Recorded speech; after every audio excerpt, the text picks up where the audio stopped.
What are the final Dodgers roster decisions they need to make? When will we get word of Dave Roberts' new contract? Also, we got 10 big takeaways, 10 things you need to know about the week that was for your Los Angeles Dodgers. And the Dodgers head to Tokyo this week. All that more coming up next on Dodgers Dugout Live. It's time for Dodger Baseball. Welcome to Dodger Stadium. This is the golden age of Dodger baseball. The Dodgers are building a dynasty. You got it, Warrior Parade! We got it, Parade! The Dodgers punch back and head to the championship series! Ohtani starts the 50-50 club. Monkey magic. Freeman hits the ball to right field. She is gone. Start the party, Los Angeles. Your Dodgers have won the World Series. Think blue, bleed blue, and I'm out. What is up, Dodgers Nation, and welcome to another episode of Dodgers Dugout Live, the #1 Dodgers show and podcast on YouTube. My name is Doug McKain, credentialed member of Dodgers Media. You can follow me on X and Instagram at DMAC_LA. Now, if you haven't yet, do me a huge favor, subscribe to the Dodgers Nation YouTube channel, hit the subscribe button, hit the notification bell, hit the like button, and most importantly, 1, give me all your takes on all things Dodger baseball, and 2, comment Roki of the Year so you're eligible for our next big giveaway. Once we hit 120K, 120,000 subs, closing in on that number, we're giving away a number 11 R. Sasaki authentic Dodgers jersey to one lucky winner. So to be eligible, just got to do a couple things. Subscribe to the channel, have the notifications on, and comment Roki of the Year down below in the comment section. Couple of other reminders. The Big Lead channel's growing. You guys showed a lot of support. Really appreciate it. If you go to the Big Lead 1, that's my new show about all things in the world of sports. All the hottest stories you're going to find over there. Talk Lakers every single episode for my Lakers fans. We'll be talking tons of purple and gold over there. And then the Discord channel. So the Discord channel continues to grow. You get call-ins, behind the scenes, exclusive merch, interviews. Today we're doing our first call-in of the new Discord era, and we're dropping the price all the way to $6.99 as a reward to you guys because we want as many Dodgers fans as possible on the Discord channel. With the Dodgers Nation poll question of the show, the Dodgers Dugout Live poll question of the show, I asked you guys over on the X, who will go down as the greatest manager in Dodger history? Right now, it's close. 45% say Dave Roberts, 48% say Tommy Lasorda, and a way too low 6% say Walter Alston at the moment. So go over to Dodgers Nation X and vote on that. But ladies and gentlemen, Dodgers Nation, we are just 8 days away. We are Reggie Smith, Johnny Roseboro. We are Almedo Signs, Zach McKinstry, Manny Machado, Shane Victorino, Kike Hernandez, and one of my favorite players, how about Mark Grudzielanek? Try to spell that. Mark Grudzielanek days away from Dodgers opening day. The Dodgers are set to leave for Tokyo this week, but they have a lot of decisions they need to make before they do. But a lot of stuff going on in Dodgerland, but of course, every episode starts with the leadoff. Leading off, the hottest story in Dodger baseball. So you got a couple stories that really are important right now, and that is that the Dodgers injury bugs have continued on into this season. And the latest one we have is Michael Grove. Grover is out for the entire 2025 season. Michael Grove is over before it even started. The right-handed pitcher had shoulder surgery and is going to miss the remainder of the year. Now, Grove's right arm was in a sling on Sunday. Reporters got wind of it pretty quickly, and it was clear that he had tried to come into this camp and see if he could get right because dating all the way back to the postseason, he was active to start the NLDS in the 2024 Dodgers World Series run. He was taken off the roster before Game 3 with that shoulder injury, and that shoulder injury lingered throughout the offseason. It impacted his offseason throwing schedule, and he was a month behind before he even started spring training. Dave Roberts said early on during Cactus League play, I don't see any world where he's ready for opening day. He's got to build up. And Dave also said he tried to pitch through it, and the recovery wasn't what any of us would have liked. We tried the rest approach, and we just felt that he had to take that approach and get the surgery done. So they tried to find a way to get him healthy, to get him on the mound, to see if he could help this team this season. But unfortunately, the shoulder just was not responding. It did not bounce back like they had hoped. And he's done. He's done for the season. Now, Michael Grove is not someone that is going to determine whether or not the Dodgers would have won the 2025 World Series or anything like that, but he was good depth. I mean, he was better than the X machine, the social media world would let you believe. I mean, yeah, you look at his numbers at 5.12 ERA, not great, but a 3.87 FIP. And when he was a reliever, he had a 3.87 FIP. Okay, that is solid. That's good enough when you consider they can hit 97, 98, throws that slider, throws that curveball. He could have provided solid depth for this team. He had 54 strikeouts and 16 walks in 51 innings of work last season, but he is going to be done for 2025.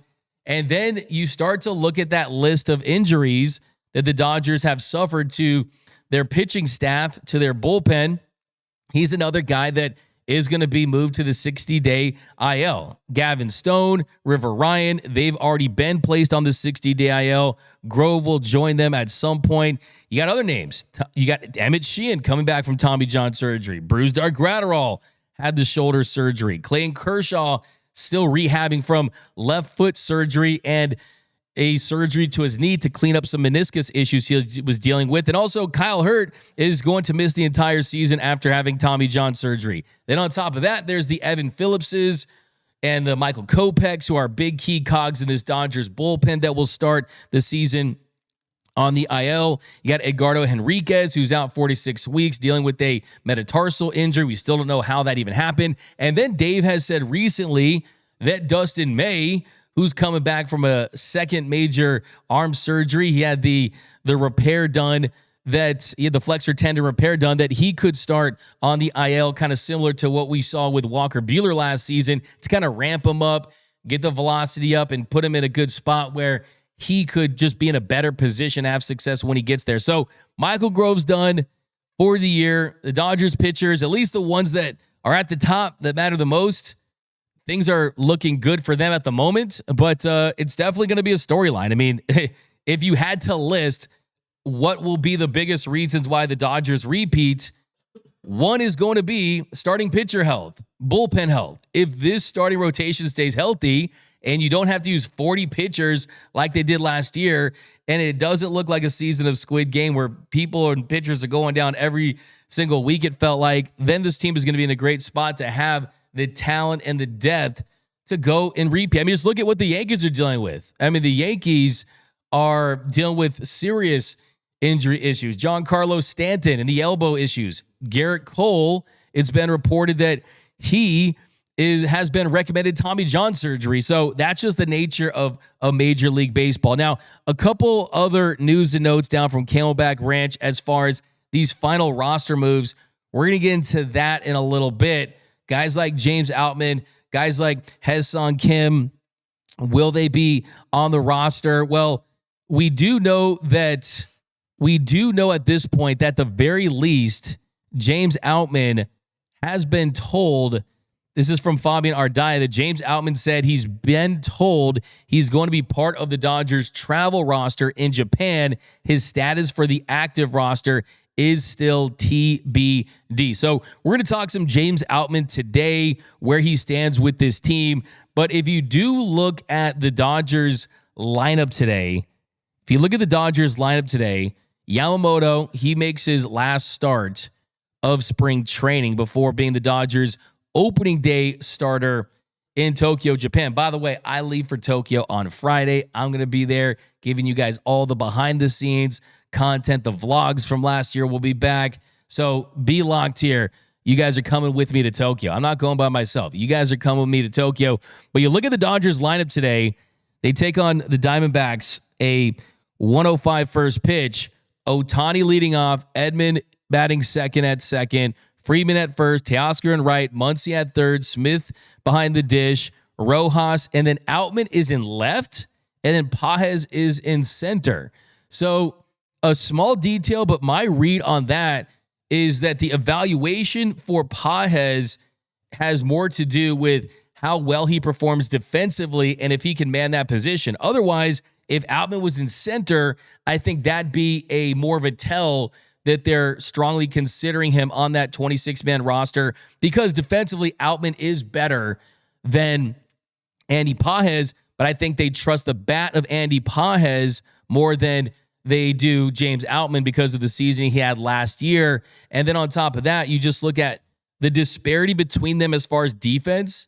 Their defensive skills are closer in that Andy Pages is a better defender than James Outman is a hitter compared to Andy Pages. So that gap, if Outman closes that gap from a hitting standpoint, then you have the conversation. If Andy Pages closes the gap from a just being able to play that center field position, then his chances of making the roster and getting playing time are going to be higher too. So we are going to get into that a little more in depth in a little bit, but welcome to Dodgers Dugout Live. Got some comments. We got Tony Taters rocking with us. He's looking for all your super chats. He's looking for your comments of the show.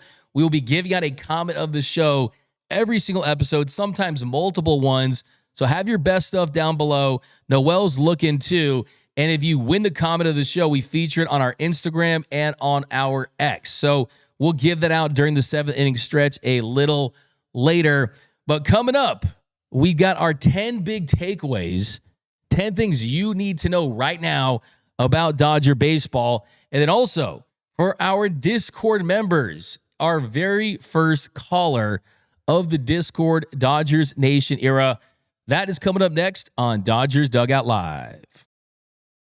What up, Dodgers Nation? D-Mac here to remind you that if you have not yet, be sure to subscribe to the Dodgers Dugout Live podcast. You can find it wherever you get your podcast. So if you want to listen to the show in audio form, when you're driving to Dodger Stadium, when you're driving from Dodger Stadium, when you're commuting to work, wherever it is, you definitely want to lock into the podcast. We're going to start featuring some podcast exclusives, interviews. So definitely, even if you do watch the show daily on YouTube, be sure to subscribe to the Dodgers Dugout Live podcast, wherever your podcast. So be sure to do that. It really supports the channel. And as always, think blue, bleed blue, and I'm out.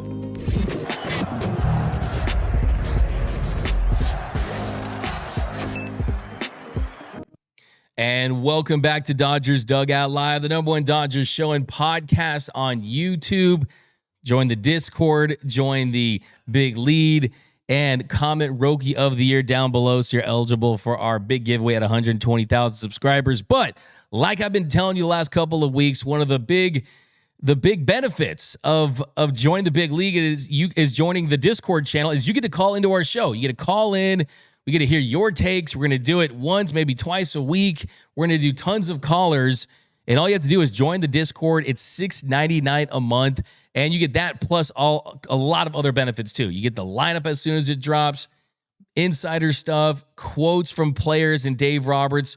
When we're at his scrums, you'll get that before it's posted on YouTube. You'll get the details from that kind of stuff. So it's also just a fun way to interact with other Dodgers fans, which is another great thing about the Discord. But we got our first caller here on Dodgers Dugout Live for the Discord channel. Who am I talking to today, my man?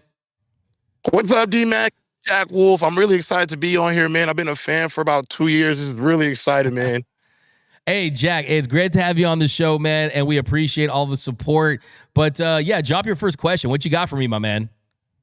So, D-Mac, me and my dad have gotten to quite a debate. I feel like he suffers from nostalgia bias.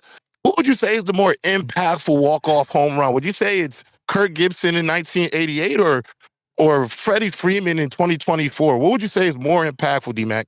Wow, that's a fantastic question. I appreciate that, Jack. And I think for me, it's tough because, as you point out, there's the nostalgia bias that some of the lifelong Dodgers fans that have been fans of this team for so many years have had. And then there's the recency bias, right? I mean, for Dodgers fans that just got to experience Freddie Freeman's home run, it was the first walk-off grand slam in World Series history. There had been 696 games. That was the first walk-off grand slam.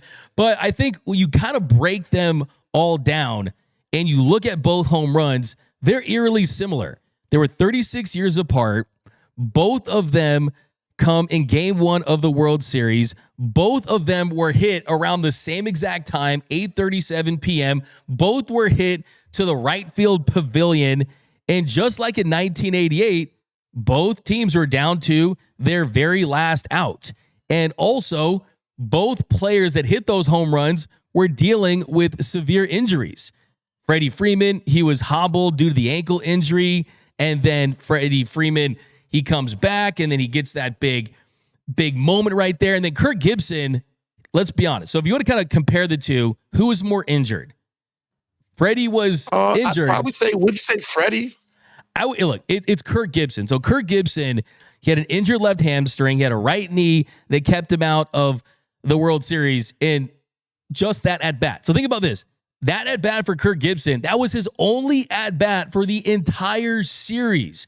He took 2 cortisone shots that day just to be able to play. And there's a funny story behind it. So Kirk Gibson was in the trainer's room. He was just in his jock strap. That's all he was wearing. He was just wearing his jock strap. He was in the Dodgers training room. And then Vince Scully, he was on the pregame saying that he wasn't going to play, that he was not going to play in that game. And Kirk Gibson, he told the Dodgers bat boy, Mitch Poole at the time, who was making $25 a day just to be the Dodgers bat boy. And he says, get me my jersey. Get me my jersey. Mitch Poole puts together this makeshift tee in the batting cage, and they're doing soft toss, and he's taking some swings. And Mitch Poole goes to Tommy Lasorda, says he can hit, and they go to him.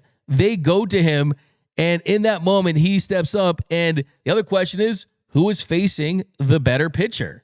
Well, Nestor Cortez hadn't pitched in significant time, hasn't been the best pitcher in baseball or the best closer, anything like that. Dennis Eckersley for the A's was the better pitcher. I mean, he was dominant all season long for that Oakland A's team. He was widely considered to be the best pitcher coming out of the bullpen in Major League Baseball that year. And look, for me, it's tough. It's like literally saying, who's your favorite child, right? I mean, both were incredible. Both were moments that we'll never forget. I do think for me, just being able to experience Freddie Freeman's home run, I'm going to pick Freddie Freeman.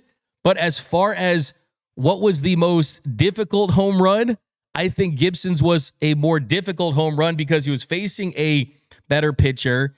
The A's were the better team in the regular season. They had 104 wins. That led all of Major League Baseball, and he was more injured.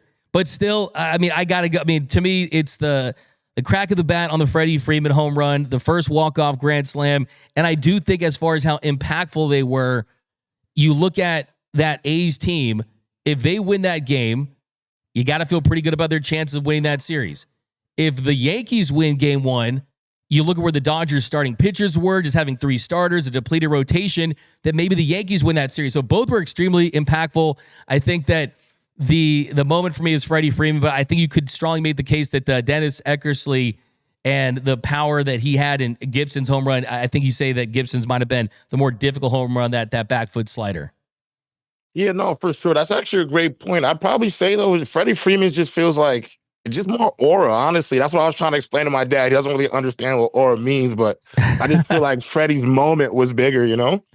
That's fine. Here's the thing. Like, I'm not going to, I love that. I mean, Yankees are bigger than the A's, right? And it's New York versus LA. And then Freddie Freeman had dealt with stuff all season. I just love the parallels. I love that the fact is they're all special moments for baseball. I mean, you look at the fact that 3 times in the history of the sport,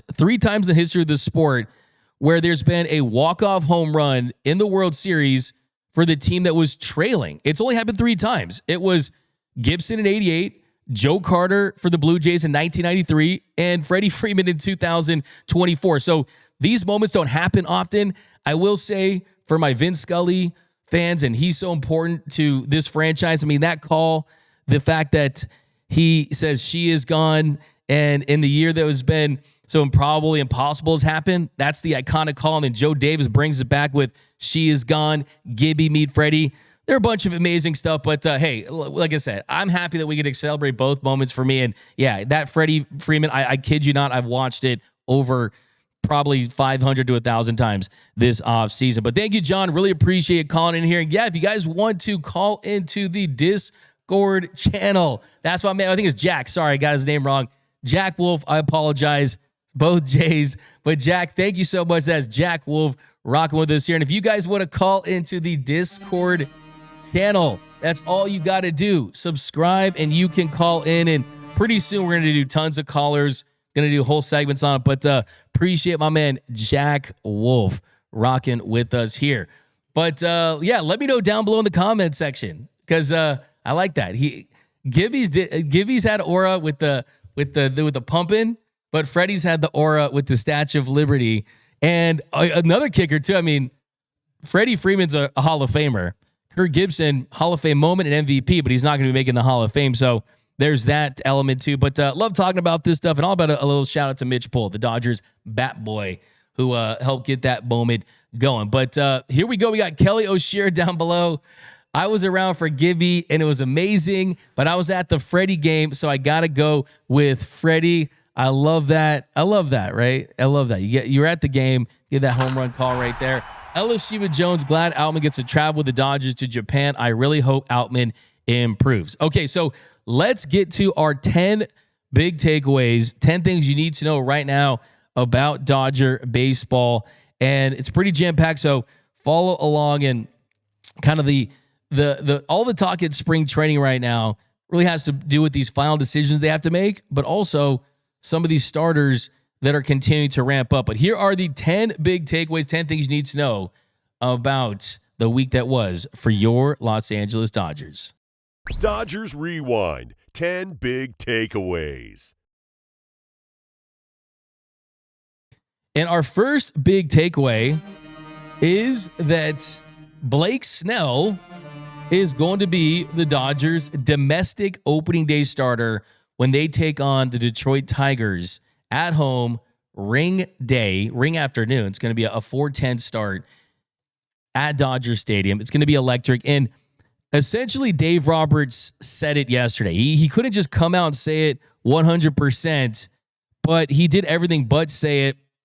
And it's pretty clear that he's going to be that. And I've been saying this on this show for over a month now, that I thought that Blake Snell would get the ball for the Dodgers on domestic opening day. I was hearing stuff, and then I think it just made sense.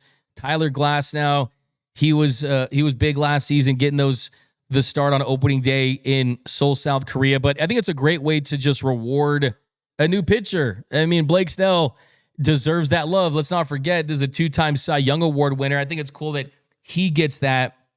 And just kind of looking at Blake Snell during his spring training, first start against the Mariners, he gave up just one hit, had a strikeout, had that scoreless first inning.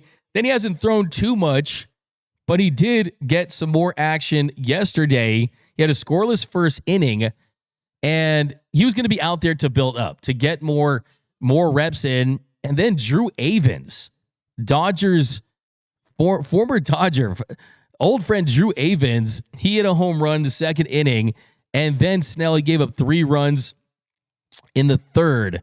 So not the best day when you look at the box score, but he did say after the game, everyone wants to come into spring training and they'll expect, it's Cy Young Blake, right? So that's kind of been the mindset, right? Is going to be the Cy Young Blake right out of the gates? No, you can't expect that. Dave Roberts said that he feels good where he's at as far as the buildup, but Blake said it best. I mean, everyone wants to come into spring training and they'll expect, Cy Young Blake, but that's not realistic. I'm learning, I'm growing, I'm getting better.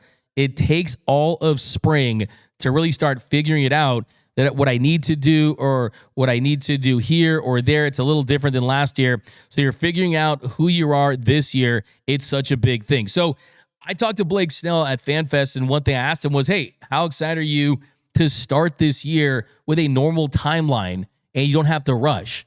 And he said it's going to be huge and that was very, very important to him. So hearing these comments makes me think that is he's not worried about these numbers because he's not in a rush. Let's not forget, if you look at the numbers, Blake Snell is one of, if not the very best, second half pitchers in the history of Major League Baseball. The numbers bear that out. He has the highest strikeouts per 9 at 11.2 of any pitcher that's ever played this game.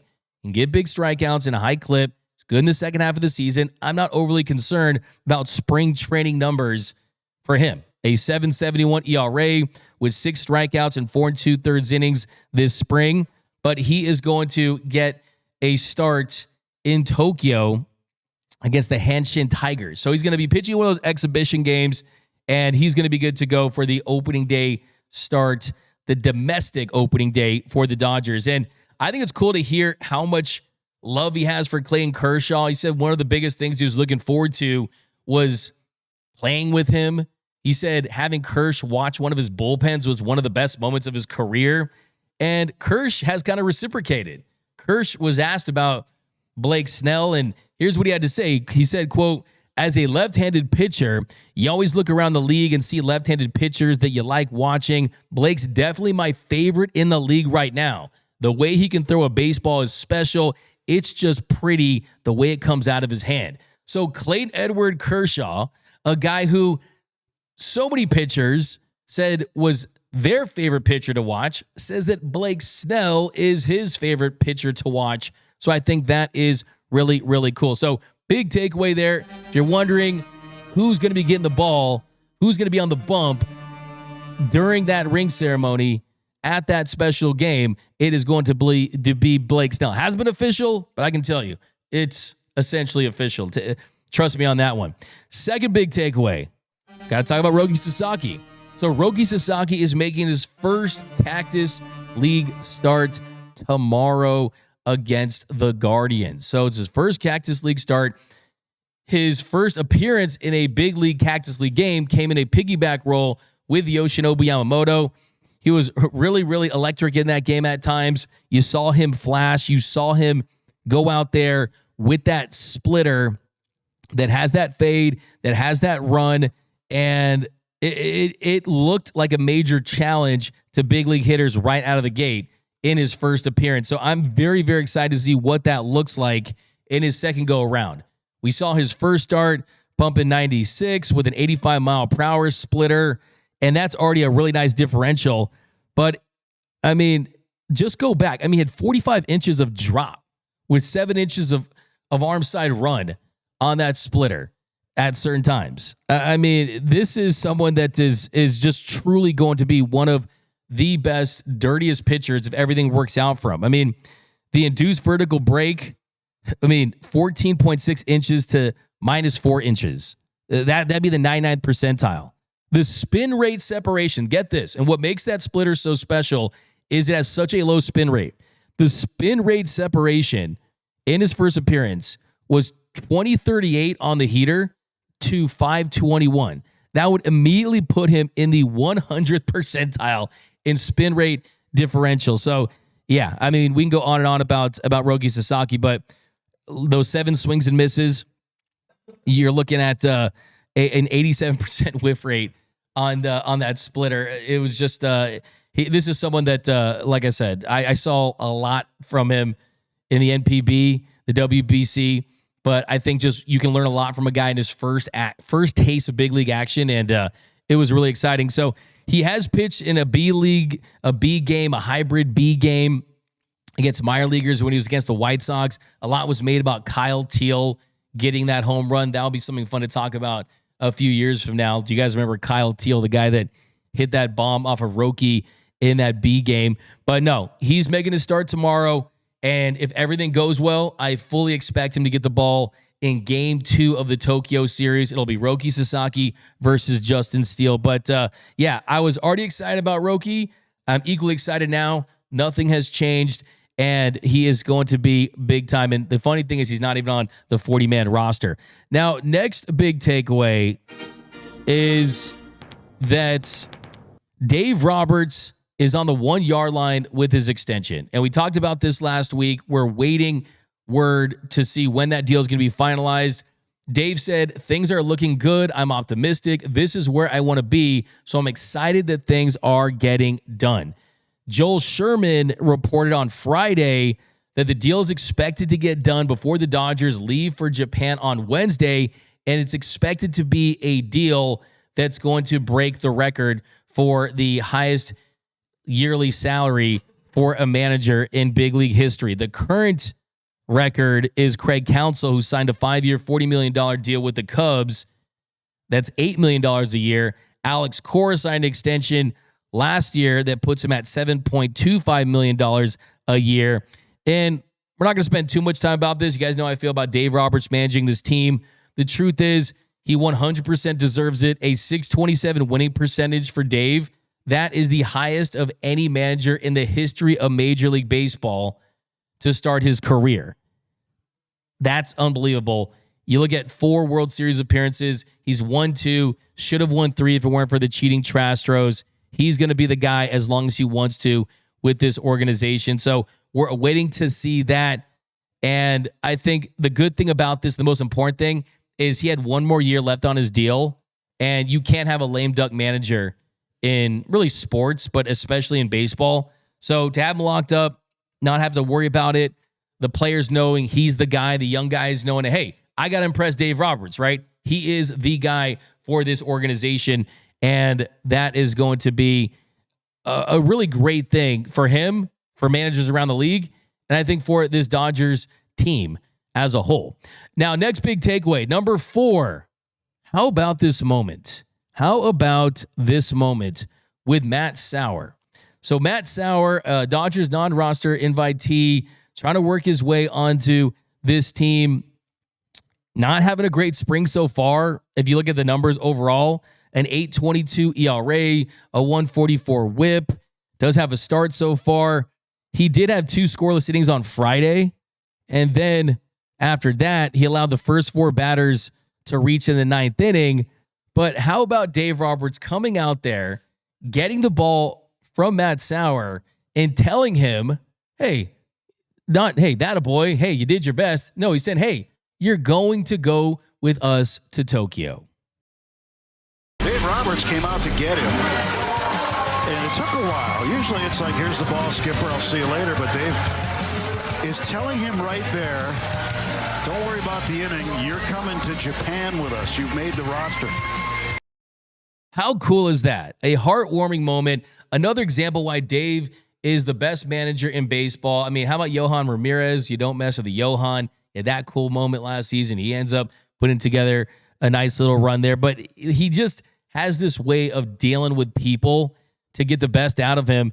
And I thought that was really cool.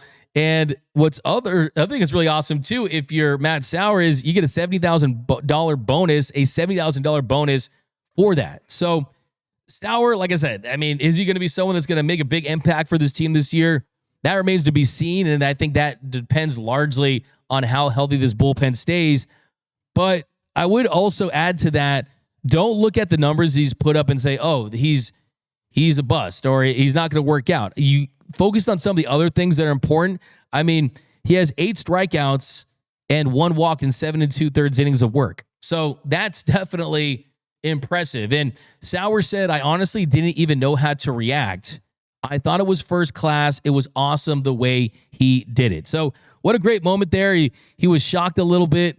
And he would also talk about just this organization wanting him to sign with them. And he said that he was shocked during a Zoom meeting with the Dodgers last offseason. And he said the entire pitching department, a group of at least 10 people, were on the other end of the line, and they were trying to convince him to sign with this team. He said they mean business, and everyone was on the same page on what I could develop and get better on. I felt comfortable with it. So we know that the Dodgers can bring other guys out there with them, right? I mean, it's a unique situation for these early season opening games. Last year in Seoul, this year in Tokyo, the Dodgers can have more than 26 players on their trip. You can carry more than 26 players on your roster, and that would give Sauer the opportunity to pitch in one of the Dodgers exhibition games against the Yomiuri Giants or the Hanshin Tigers. So we'll see if he gets a chance, but either way, he's going to Tokyo, $70K bonus little raise there, so you feel good about that. I just think that's a cool thing to do during spring training to give a guy a moment like that. Now, next big takeaway, number 5, James Outman is fighting for a spot on this roster. He did say that he would be going to Tokyo. Now, we don't know if he's going to be on that 26-man roster, how much they're considering putting him on the opening day roster when they get back, but Dave did say that, quote, early on, he looked really comfortable with the kind of little revamped swing, but right now he's swinging and missing a lot. I don't know if he's pressing. He just doesn't look as comfortable. Now, if you look at his numbers so far this spring, James Outman is 5 for 26, hitting 192, 290 on base, is slugging 423, has a 713 OPS, has a home run, a triple, and a double. The issue for him is going to be the strikeouts. He has 14 strikeouts in 26 at-bats. It's tough to have a guy in the lineup at the big league level that's striking out 50-ish% of the time. And you look at it last season, his strikeout rate was 35.3%. His rookie year, we had 23 home runs and finished third in the Rookie of the Year voting, was at 31.9%. So that number went up. And that's going to be the biggest key. Can you limit the strikeouts? Can you make the most of your opportunities offensively? Because you can't just have a zero bat up there. You need to have someone that's going up there, that's putting together good at-bats, occasionally slugging. I think for Outman, the dream scenario would be someone that hits like 240, but gives you occasional slug, gives you plus defense, leaves the yard, and it's just not striking out at such a high clip. Last year, he had 147, had a 256 on base, but really hurt, though, was that slug at 265. If you can slug a little bit, you're going to get a chance. And last year, he really didn't get any opportunities after the middle of May. And the strikeouts, they just have piled up for him. But I will say, he did have a good moment yesterday where he was able to get that 3-run home run. Left on left here. And Outman hits a high fly ball to right and deep. This ball headed back. This ball's gone. A 3-run home run. James Outman, who greets the new Athletics reliever on the first pitch and gets the Dodgers right back into it. So that's what he needs to do. It's a short, compact swing, and you got to like the fact that it was off a lefty. I will say David Leal, he's 27 years old. He hasn't pitched above Double-A, so it wasn't against a established reliever, established starter, but still a home run to feel good about. And he just needs to hit the ball hard. I mean, the hard hit rates were down last season. The barrel rate was at 11.1 his rookie year, dropped to 4.9% in 2024. So that went in half. So he's got to hit the ball hard. He's got to slug, and he's got to limit the strikeouts. But that's where he's at. And the good thing for James Outman is, yeah, maybe he doesn't make this opening day roster, but he is going to Tokyo. And if there is an injury, I think he's going to be that first line that gets called up. But you need to see a better showing from him to end spring, and hopefully he gets opportunities because he's a great guy, puts in all the work from a physical standpoint. I mean, he was a great football player in high school. He looks like he's built like a football player. The physicality of the body's a 10 out of 10. It just, baseball's hard, man. Baseball's next to impossible. It's so hard to hit pitching at this level, and he's got to do it if he wants to stick in the show. Next big takeaway. Tyler Glasnow is locked in. Tyler Glasnow looks like he's ready to put together an elite season. And I know it's tough to talk about Glasnow because of the missed time, because of the injury issues he's dealt with throughout his career. But he's feeling healthy, and he's feeling really, really good out there. Dave said the main thing with Tyler is after starts and sometimes during starts, he didn't feel comfortable with his arm, and there was some residual discomfort. So right now, it's really free and easy, and he's recovering really well. So it's similar to Dustin May, right? I mean, these guys were pitching with pain and not feeling 100% comfortable. It looks like he's feeling 100% comfortable right now, and that could lead to a Cy Young season. I mean, that's how good he is. He could win the Cy Young. He could be the best pitcher in a rotation that has Shohei Ohtani and Yamamoto and Roki Sasaki and Blake Snell and Tony Gonsolin. Glasnow could be the best of the bunch if he can stay fully healthy. But it was really good to see him have another good start. He had 6 strikeouts in 3 innings of work. He allowed a run, but it was the health, it was the bounce back that's been going well. And that's going to be the number one thing because he is dealing with elbow pain, the elbow inflammation throughout the last part of the season.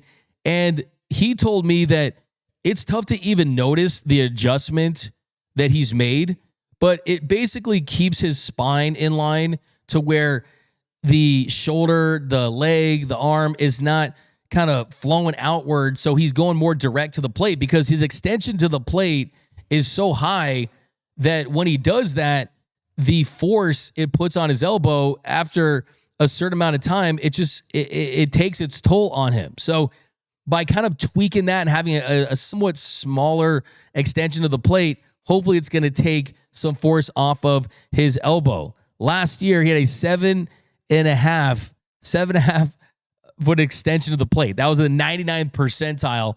So they felt like that's been something that's been leading to these elbow issues, to these problems. So they kind of shortened it a little bit in the hopes that it takes some force off. But here was Tyler Glasnow after the game, talking about his start, talking about how he's feeling during spring and how much he has confidence he has heading into the year.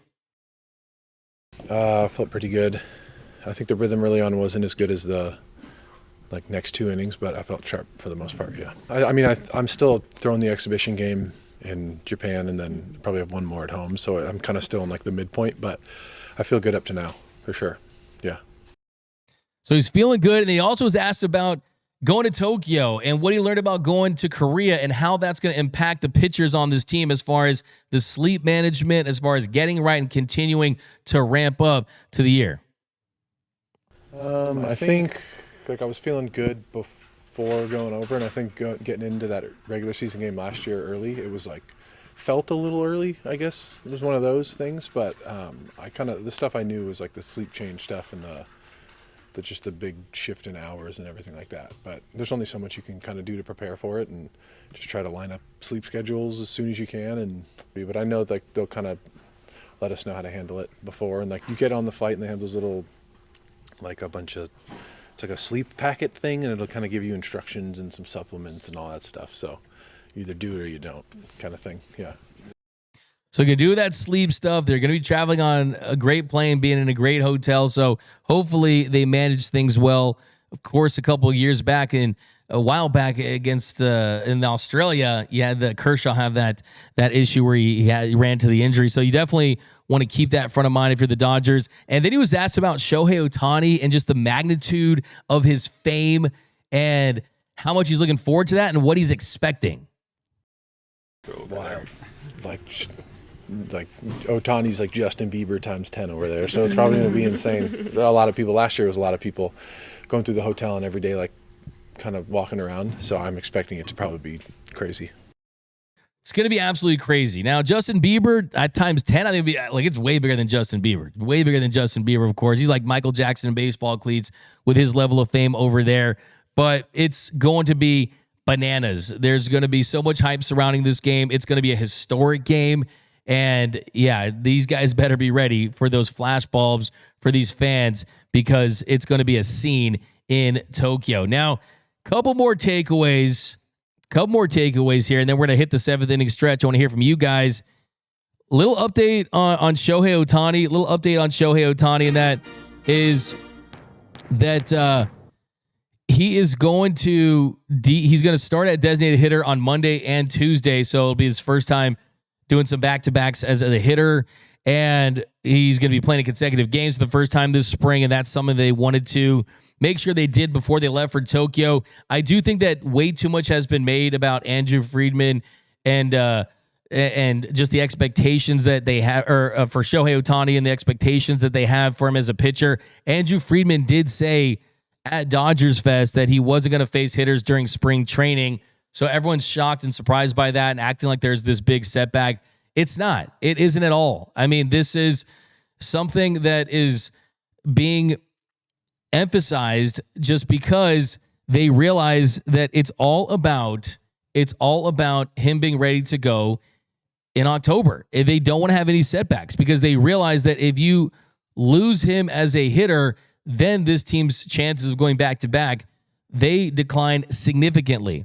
So don't worry about the whole setback thing. You might see him in May, you might see him in June, but the plan is to make sure that when he is back, he stays back. And the last thing he wanted was a guy that was dealing with a labrum rehab, who had surgery, was having to hit and throw all while starting a season early. So you have to think about all that kind of stuff. And what I was told from someone within the organization was that they're just stepping back a bit to lighten the load to build him up as a hitter, and that it was a smart move. Nothing more than that.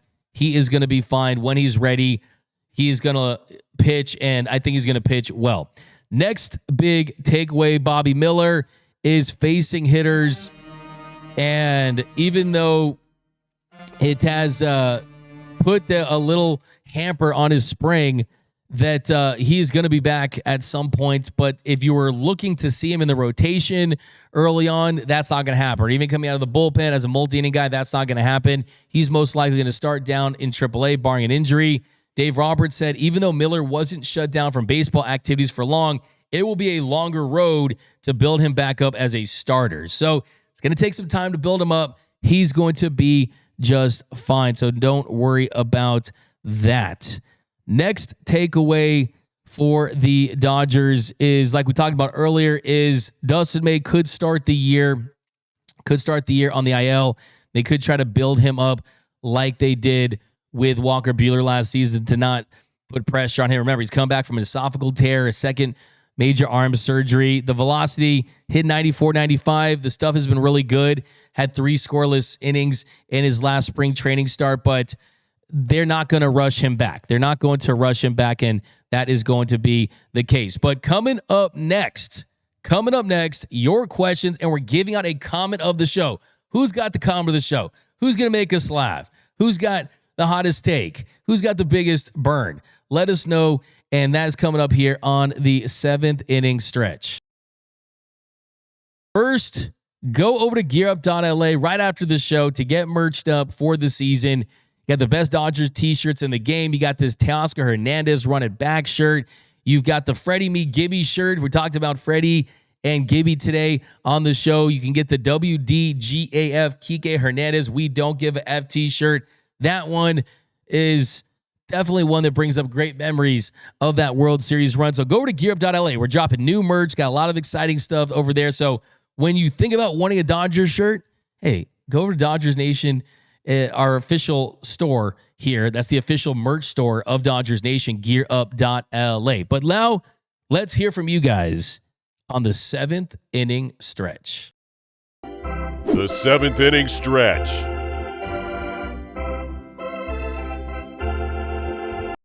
We got Malachi Ferreira, Matt Sauer, my guy from Santa Maria. Reminds me of a Matt Vasgersian. Santa Maria. We got Matt Leiter. Outman just doesn't have it. He might be best somewhere else. He will not be good enough to make the team again. Unfortunately, Pages is a great right fielder and should not play center. Edman is the guy. Now, you bring up a great point there in that Pages, with the arm, with the range he has, he definitely grades out much better as a as a right fielder than he does as a center fielder.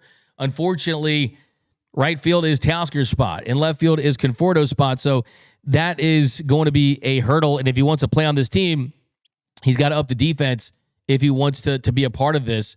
We've got Martin says, she is gone. You got the Statue of Liberties. I love that. We're going to hear that during the walk-off right here. Love this. She is gone. That gives me goosebumps every time. I love the Vin Scully one though, man.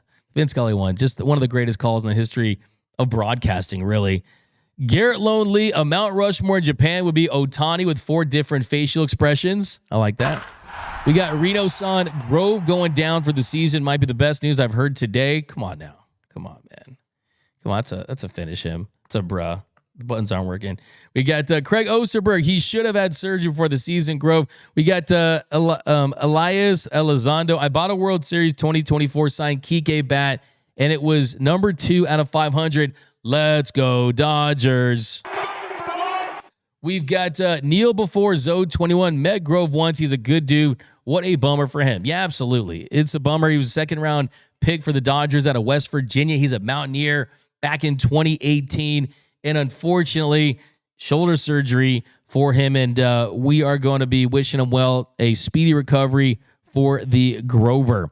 We've got Chris W. Y'all see Ohtani is getting something in Fortnite. Yeah, we're going to talk about that next. Martin Troop, D-Mac, I don't think we have enough firepower in this roster that no matter who gets injured, the next man of philosophy will take place again for us, back to back. Yeah, I think there's a ton of firepower on this roster. I really do. And you have Michael Conforto, who I've already said I think is going to be an all-star this year. He's really started to see the ball well and hit the ball hard during spring training. And he's going to be batting in a great lineup in a great ballpark to have success. So I expect him to have success. And you also have guys like, I mean, if you give, like Dalton Rushing's a guy who could come up, have success. I mean, there is weapons in this lineup that you just didn't have years ago. I mean, Tommy Edman batting on both sides of the plate. Hae-Sung Kim is starting to see the ball more and seeing the ball better and have better at-bats, and the contact is there. So Kim could be someone who hits 275 to 300, gets on base, steals bases. Teoscar Hernandez should hit 30 home runs. Freddie Freeman back healthy again. Mookie Betts, hopefully get a 30 home run year out of him. Same with Max Muncy, and you get a bounce back year from Will Smith. And look, if they need offensive firepower, you can always get the trade deadline. So I'm here for that always. But we've got D-Mac. You're going to eat some weird food in Tokyo? You know, crazy in Tokyo. One thing I saw, a couple things I was looking at that I want to do. They have these mini pig restaurants where you can go in and you eat, and there's mini pigs everywhere. And they have also vending machines are really popular there. You can get ramen out of vending machines. There's all kinds of cool stuff. And yeah, that's why you got to rock with us on the vlog, man. It's going to be wild. We're going to eat all kinds of, you know, I heard there is the best is if you go to 7-Eleven.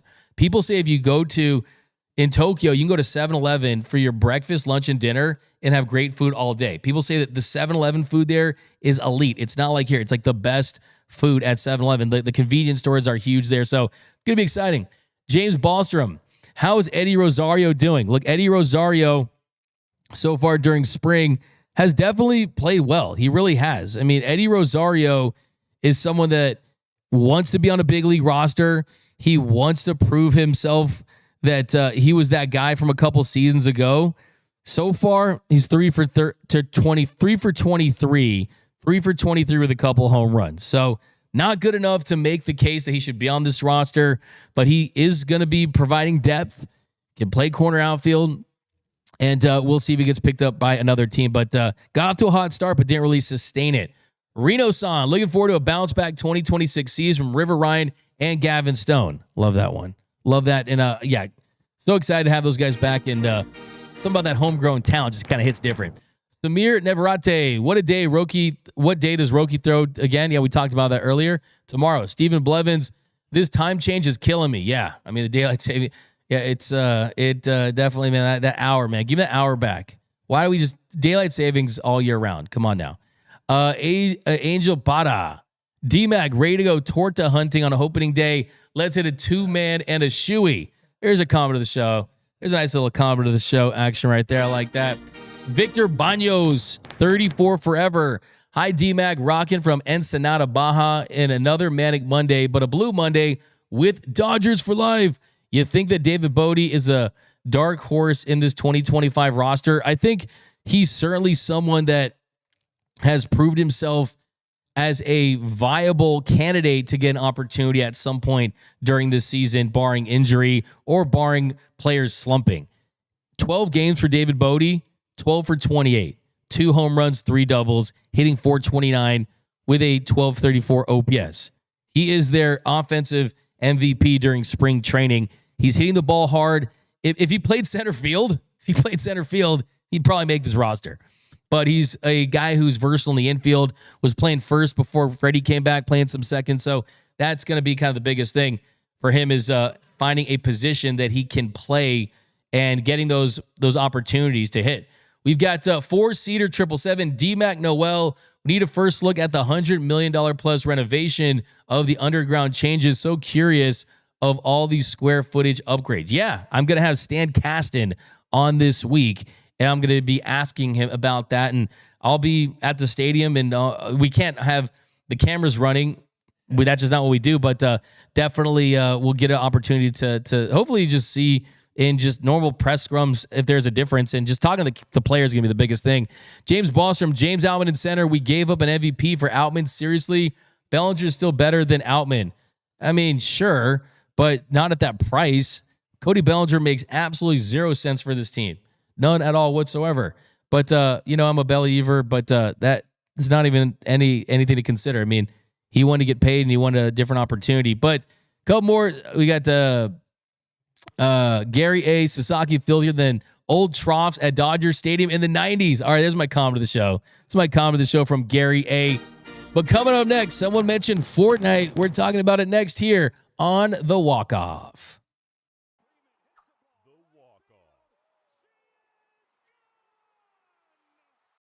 So for my Fortnite players, Shohei Ohtani is going to be getting a Fortnite skin. And we've seen Fortnite have some players and celebrities, Travis Scott, The Weeknd, other guys get their big Fortnite skin. But according to leaks and all these teasers, the 2024 World Series champion Shohei Ohtani is going to become a Fortnite skin. The number 17, which Ohtani wears for the Los Angeles Dodgers, has appeared prominently in signs circulating on social media. So you see right there, the 17 in there. And it's going to be pretty cool. It's going to be pretty cool because I don't know if he plays Fortnite or anything, but expands his brand. I'm sure his accountant and his manager know Fortnite very well. And it's just another good thing for baseball because you want your biggest star in the sport to be seen by as many demographics, as many generations, and this does just that. So Ohtani getting a Fortnite skin. What do you think about this, Noel? This is kind of cool. This is kind of cool for the younger Dodgers fans. I don't play Fortnite. For me, to me, it's too big of a distraction for me. One time I played Fortnite with my nephew, and I was playing Fortnite, and I didn't do anything for another 2 weeks. It was tough. But Noel, what are your thoughts on this Fortnite thing with Shohei Ohtani? Yeah, I'm really excited for it. I believe he's the first MLB player to get a Fortnite skin. Like you said, we've seen LeBron get it. We've seen Patrick Mahomes, Neymar, a couple rappers, a couple musicians. But to be the first baseball player, that goes a long way. I feel like Fortnite has been wanting to get it done, and the MLB, it just hasn't worked out. But it's going to be great. I hope there's some kind of commercial of him playing. I would love to see him get a number one, get a victory royale. I was never that good at Fortnite. I was always the friend that kind of sucked, but my friends still play with me because it was funny when I played. But I might have to come out of retirement and buy that battle pass and play as Shohei for the one time, post it on socials maybe. Yeah, for sure. It's just cool. I played COD and games like that, but I know Fortnite is super popular, and I like too how the 1-7 kind of fit perfectly in there like that. The number, just the aesthetically pleasing look of that is pretty awesome to see. I like the teasers too, the posters popping up in the subway, and then influencers just kind of going by taking a selfie next. So that was pretty cool. Absolutely, that's cool. Look, it's just great for him. It's great for. I need one of those promotional posters, man. I need one of those promotional posters. You're gonna go to Japan and rip one off the wall so that you could keep it. I'll keep it with me for sure. It's gonna be awesome. But let us know what are your thoughts on Shohei Ohtani getting a Fortnite, a nice little Fortnite skin. And people saying, ain't no way, this is crazy. Some people, it's big news for them. I like that. He is the first baseball player. That's from Joe Techno. That's awesome. Alex Renteria says, who's going to want to shoot Shohei in Fortnite? Exactly, right? Probably Padres fans, probably Yankees fans, probably the show haters out there. But he's such a nice guy. Who'd want to do that? Someone says, man, is there going to be an Ipe skin? I'm pretty sure Shohei would hope so. But BC, the entire MV3, it should be on there too. So pretty awesome. But by the way, we got a shout out to Jack. Mike Cole says, great first call and question. Awesome, Jack. So there we go. But that's going to do for this episode of Dodgers Dugout Live. My name is Doug McKain. You can follow me on X and Instagram at DMac_LA. Hit the like button, hit the notification bell, hit the subscribe button, and also subscribe to Discord, subscribe to The Big Lead. We'll be back in a couple hours, but that is going to do it. And also, remember, nothing brings us together quite like Dodger baseball. And until next time, think blue, bleed blue, and I'm out.